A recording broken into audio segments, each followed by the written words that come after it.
दोस्तों, फैहान को तो सब एक बौद्ध यात्री के रूप में जानते हैं। एक ऐसा बौद्ध भिक्षु जो पहली बार चीन से भारत की यात्रा पैदल किया।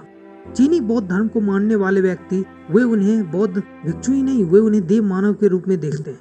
दोस्तों, भारत की यात्रा के दौरान उनके साथ बहुत सारी रहस्यमयी घटना घटी, जिसका कुछ उल्लेख गोबी मरुस्थल के नीचे दबे मिले शहरों और ठोष्टी ब्राह्मी लिपि में लिखे पुस्तकों के मिले पन्नों से मिलता है। इस पुस्तक के पन्नों में उनके द्वारा यहाँ बिताए गए 2.5 महीनों का जिक्र किया गया है।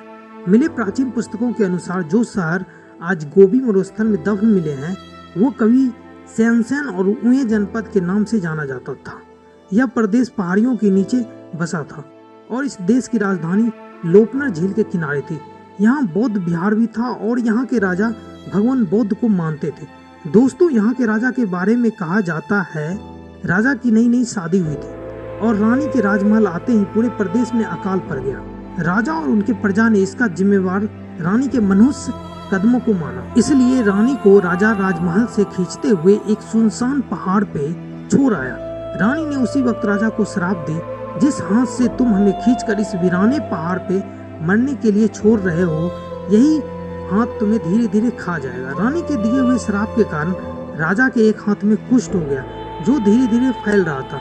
राजा इसी श्राप के प्रभाव को कम करने के लिए अपने प्रदेश के 400 बौद्ध भिक्षुओं को बंदी बना लिया और वे उसका खून पीने लगे। किसी तांत्रिक के सुझाव के कारण जब फैहान 17 दिन चलने के बाद 1500 किलोमीटर की यात्रा गोबी मरुस्थल में करने के बाद वे सैनसेन जनपद पहुंचे, तो श्रापित राजा ने उनका स्वागत किया।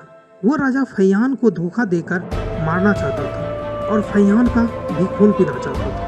दोस्तों, लेकिन फैहान को मार पाना असंभव था, क्योंकि फैहान के साथ 2 अत्यंत शक्तिशाली भिक्षु थे, जिसमें से एक का नाम हुएंकिंग था, जो 500 सालों तक बौद्ध के पंडित वाले पहाड़ के नीचे दबा रहा, जिसे फैहान ने आजाद करवाया था।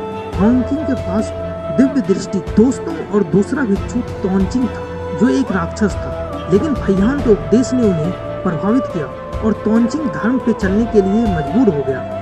फैहान श्रापित राजा को श्राप से मुक्त करवाया और 400 बौद्ध भिक्षुओं को भी आजाद करवाया। फिर वे वहां से 2.5 महीने के बाद दक्षिण पश्चिम की ओर चले गए, जहां से भारत की यात्रा उनकी शुरू हो गई।